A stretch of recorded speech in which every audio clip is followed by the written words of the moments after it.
If you're looking for the perfect beach read to take with you, whether you're going on vacation or staying home and you just want to bring some of those beach read vibes to your reading life, I have 4 2025 releases that are brand new and across different genres that are perfect beach reads in my opinion, and I think you should add to your TBR. So if you're looking for some vibes that have a little bit of sun, second chances, amateur sleuths, and even stalker vibes, then keep watching.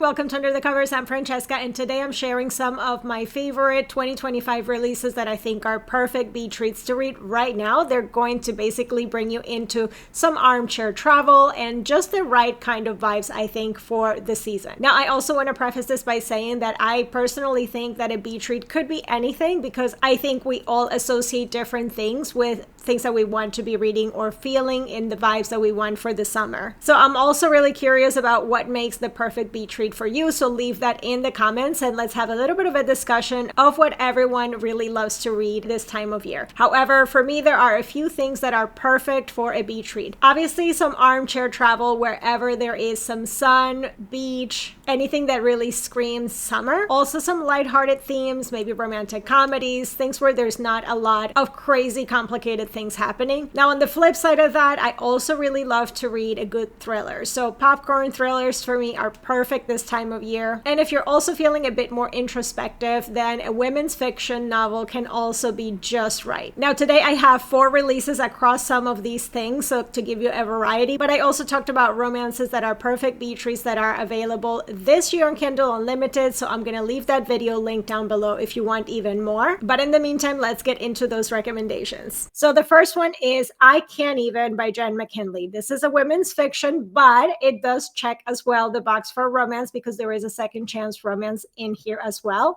So this one is all about slightly messy family reunion drama. Our heroine Julia has to come back home to California from New York to help her sisters take care of their dying mother. She has cancer and she's now in her last stages. And there's a lot of unresolved things that they have to deal with as a family, relationships between the sisters, and a really strained relationship between our main heroine and her mother, obviously before she passes. And besides that, there's also a bit of a second chance romance because her first love was the boy next door.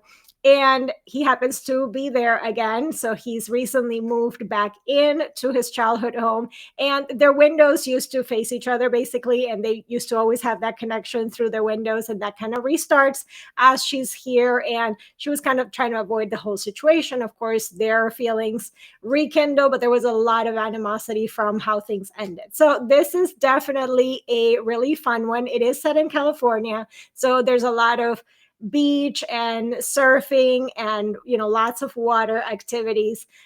Also, our heroine used to be a little bit more of the tomboy of the group, so the two of them had really connected with that and surfing. So I think that it really embodies the theme of the season, and I think it would really be the perfect one to get into when you want something that has the deeper emotions of all the family drama and all the reconnecting, one of the sisters really trying to refine herself and who she is, and everyone kind of dealing with all of these different things. All of the sisters are going through different things as well. So I think this is a really great one. I always love Jenn McKinlay, whether she writes cozy mysteries, women's fiction, romance. I mean, she just writes amazing books. So I always highly recommend her. So I think this is a great one to pick up for that. And it's got the perfect beach setting.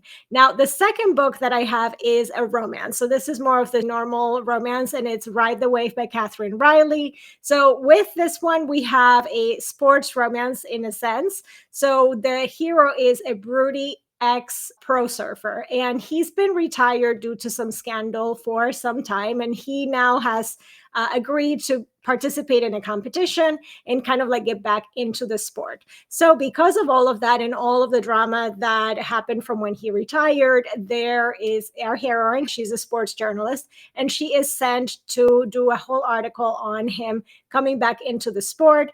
And the magazine that she writes for happens to be owned, like her boss's boss is the hero's mother. So there's a lot of pressure for her to do obviously a really good piece, but that is also the son of her boss's boss. So definitely from a professional point of view, there should be no relationship between her and the person that she's writing a story on. So it's a bit of a forbidden romance between them, of course, but they have such great chemistry from the beginning. You're definitely going to get also the great setting. It is set in Portugal because that's where he's been living, and that is where he's still training. And our heroine has to go there. She's British, so she goes to Portugal to do this whole interview and meets the locals. There's a lot of found family there from both the people that have been kind of the support system of our hero, but also our heroine gets to know them and they just bring her into the fold. So it was really nice to see that as well. It's got that very small community vibe, which I really love. And you also get a ton of water because obviously it's a surfing story. So you even get some surfing lessons because our hero does end up giving some surfing lessons to our heroine. So it's a really fun one. They have great chemistry together. Obviously, they're fighting their attraction because it's not right for them to get involved. And I just had a great time reading this one. Now, the next one is a thriller, and it's Bold Faced Liar by Victoria Helen Stone. I really love Victoria Helen Stone because she used to write romance. So now when she comes into her thrillers, I think that they're very well put together. But also, if you're a romance reader, I still feel like there's something there in her writing style that will click well, as opposed to more of the dry writing style that some people that just write thrillers. So I think if you are a romance reader and you haven't tried a thriller, this is an author I would say try your hand at any of her books. So in this one, we have a woman who has been hiding from her past under a new identity for many years. So she's been living quietly as a traveling nurse. And then something now starts unraveling. This is also set in California, by the way, in a town near the water. So something starts unraveling from all of those secrets of her past. There is someone that knows who she is and knows kind of like what she did when she was young and the secret that was the thing that happened in her small town and why she had to like go away. So it's very tense as she's dealing with, is it paranoia? Is it a stalker? So it's very tense. It's very twisty. You don't know who to trust. It's got that unreliable narrator vibe. So it's definitely going to make you just continue flipping the pages and be very, very addictive. So I think that if you like a psychological thriller, but also it does have, I don't want to say relaxing, but it's kind of a relaxing psychological thriller. I think this is a great one for that. It's a great like popcorn thriller-y that you can just dive into, and it's just really fun and really casual. So when you're reading something at the beach, you don't want it to be too complicated. I think this is perfect for that. And then finally, I have a cozy mystery, and this one took me by surprise. I've read Ruthie Knox before, but I haven't read Mare. And this is Homemaker by Ruthie Knox and Mare. It's the first in a new cozy mystery series with a amateur sleuth heroine. So it was so fun and just really, really addictive. And it's kind of also part midlife reinvention because our heroine is a little bit older. So Prairie is a homemaker turned amateur sleuth. And this just all unravels and happens when a mom from her old friend group goes missing. So she's a bit nosy, a bit of in like, in the best way as moms are with her friends.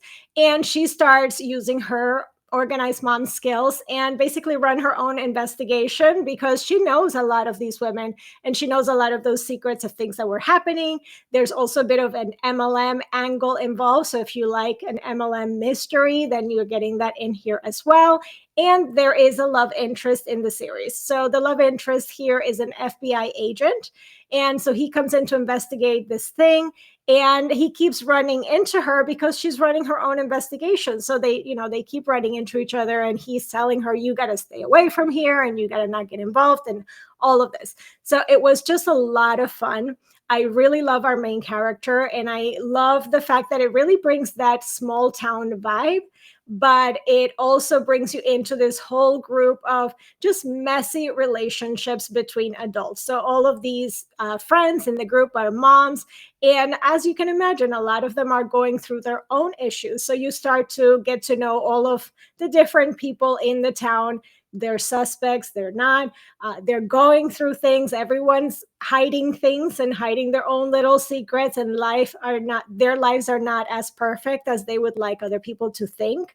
So I think this is just a really fun one. Again, if you like an MLM mystery, this is perfect for that. It has enough of that vibe as well. So I think it was just really satisfying. I'm definitely looking forward for the second one in the series. I think this is an amateur sleuth that you're really going to get behind. Also, I think if you like Janet Ivanovich, you would probably enjoy this one as well. And there you have it. Those are my 4 recommendations for 2025 releases that are across different genres but are perfect beach reads in my opinion. Like I mentioned before, I think that a beach read could be anything that you really like. So I would love to know in the comments, let me know what makes the perfect beach read for you. Do you have maybe some authors that you love to read this time of year, or maybe a specific genre or trope that just screams summer to you? Leave those in the comments and let me know also what your recommendations are. If you want some more romance beach read recommendations that are also 2025 releases, I did a podcast episode with Victoria from Biblio Lifestyle where she recommended 5 of her top favorite romance beach reads right now that released in 2025. So I will leave that here if you haven't watched it yet. It's a great one to check out next. I will also leave those extra videos that I talked about where you can get more beach read recommendations in the description box down below, so you can check those out too. But for now, that's all I have for you guys. Don't forget to like this video, subscribe to the channel, and hit that bell notification so you don't miss any of our videos. And I will see you guys in the next one. Bye!